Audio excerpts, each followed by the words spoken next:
Hello there. And welcome to my first ever video. Now today's topic is something on the minds of a lot of fans. It's no secret that Disney's Star Wars Sequel Trilogy is pretty much universally disliked by the fans. Many fans felt that the choices and decisions made in these movies pretty much spat in the face of everything that came before it. The best way to describe it is a complete lack of respect to something that people have loved since they were kids and in many ways have shaped their lives. They ruined beloved characters, brought back Palpatine, which undercut Darth Vader's redemption, introduced some of the most bland and uninteresting characters I've seen, broke the laws of the universe established over 40 years ago, and so much more. So, with the amount of hate that these movies have received and the mark on the reputation they have caused Disney and even Star Wars, one might ask, why wouldn't they just retcon them and start again? Some of the popular reasoning for this that I have seen is that it would confuse the average moviegoer and also show weakness and admit defeat on behalf of Disney. Another one that I've heard is that Carrie Fisher would not be able to be in the reboot, and Harrison Ford most definitely wouldn't come back, thus erasing the final send-off to the beloved characters from the original trilogy. Now, while I can see some merit to these arguments, I unfortunately have to disagree with them.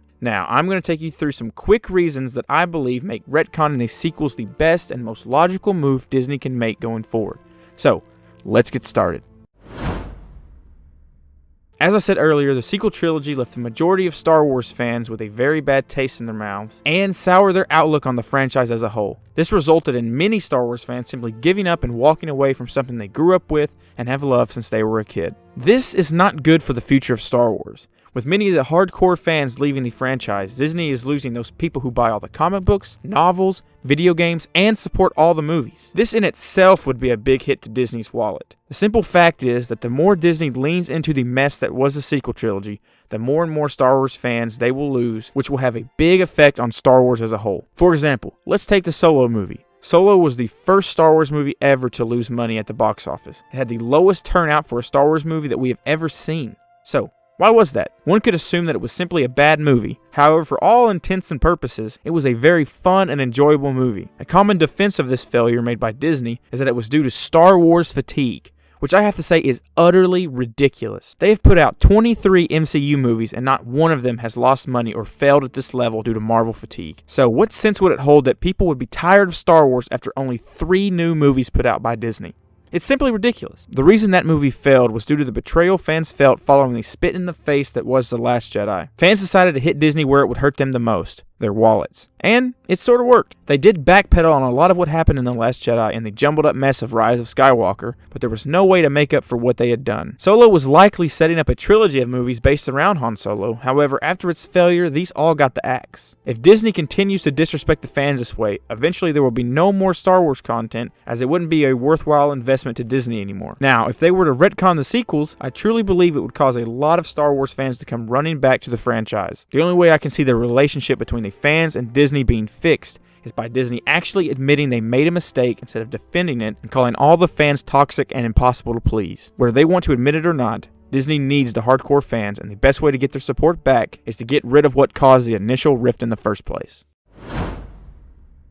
In this world, there is one thing that influences people's decision more than anything else. That thing is money, and it's no secret that Disney loves money. One could argue that in a way, the entire sequel trilogy was just one big, enormous money grab. They had no overarching story planned out ahead of time and essentially got people in the theater by milking the name of Star Wars. For all purposes, this worked. Disney made billions off of the sequel trilogy. So, money-wise, what is stopping them from deciding to retcon them? A retcon in no way would affect the money earned off of those movies. It would also give way to them being able to make a whole new sequel trilogy, which would allow them to once again make even more money. As stated earlier, a retcon would cause a lot of people to return to the franchise, thus creating even more opportunities for revenue. With the return of the hardcore fan, Disney would see an uptick in the purchases of all the new comic books, novels, and other things used to expand and build the lore surrounding this new trilogy, as well as more support at the box office. I've also seen and heard that Disney hasn't been as successful as they would like selling toys connected to the sequel trilogy due to the overall lack of interest surrounding those movies. Re-establishing support for Star Wars would also create a huge uptick in toy sales, which is how Lucasfilm originally made a lot of its money. So I guess the main question is, what is the monetary reason for not retconning? You actually lose out on money by keeping them in canon, as support and respect for the franchise dwindles. Overall, retconning the sequels would open new pathways to revenue for Disney,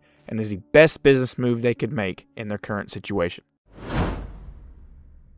Now, while you would think this reason would hold the most weight, it unfortunately holds the least. Unfortunately, the story, which should take precedence over all the other ones, has very low influence on the decision. However, I still want to list it as a reason why. Disney's trilogy butchered the characters and story George Lucas created. For example, they made the embodiment of hope, Luke Skywalker, a depressed old man who debated on killing his own nephew. This completely destroys Luke's character arc and everything he stands for throughout the original trilogy. This is the man who saw light in one of the most evil and dark people in the galaxy and refused to give up on him. He even essentially gave up his life to Palpatine because he refused to give up on the good he felt in his father, Darth Vader. So, the man who didn't give up on and refused to kill one of the cruelest people in the universe because he felt a sliver of good in him would turn around and even for a second consider killing his own nephew and Padawan due to him seeing a potential for him to turn to the dark side. This idea is ridiculous. There's absolutely no way that would ever happen, and to suggest it would is laughable. The complete lack of respect and understanding of Luke's character is one of the many ways in which the sequels betray the original story. A retcon would allow Disney to write a new, more logical and fitting version of the character of Luke, as well as fix all the other inconsistencies throughout the sequels. It would also allow them to create a story that truly feels like it connects with all that came before. When I watch the prequels in the original trilogy, I can feel and see the ways in which the story connects into one overarching storyline. However, the sequels feel completely disconnected to the original trilogy and most definitely disconnected from the prequels. They do not feel like they belong to the same overarching story, and that needs to be fixed. If it's supposed to be the Skywalker saga, then these movies should all feel connected and interwoven within each other, which as it currently stands is sadly not the case. Finally, to refute the earlier point about retconning the sequels getting rid of the farewells of Carrie Fisher and Harrison Ford, I would much prefer the last time we see either of those two characters to be at the end of Return of the Jedi than what we got in the sequels. It is a way more fitting and beautiful end to their characters' stories in terms of what we get to see. It is no secret that a large majority of fans would like to see the sequels retconned, so to Disney and those opposed I ask, why not? Why not retcon them? You honestly stand to lose nothing and gain a lot by doing so. It is the most logical way to continue on with the Star Wars franchise and reestablish the love and respect people once had for it. Now, how realistic do I believe this retcon happening is? Unfortunately, I don't think it is very likely. It's possible, just unlikely. At least for the time being anyway. However, don't be discouraged by this. Jon Favreau and Dave Filoni are doing amazing things with The Mandalorian, and I truly believe that if they remain at the helm of the future of Star Wars, it's going to be a bright one. Also, if anyone has the ability to rewrite and retcon the sequels, it's going to be them. So, keep your head up and keep hoping that one day they will get rid of the sequels. But until then, try to enjoy the ride that Favreau and Filoni are taking us all on and enjoy The Mandalorian. It's the best Star Wars we've seen in a long time, and I would hate for you to miss out due to the lackluster sequels. So, that is going to be all for today. I hope you all enjoyed the video, and I appreciate you all for stopping by. Let me know down in the comments what your opinion of this is. I'm really interested to know. Do you think they should be retconned? Do you think they should be left? Are they fine the way they are? Just let me know what you think. Also, if there are any topics you would like to see me cover in the future, leave them in the comments and I will get right on it. I hope you have a great day, and I will see you in the next video.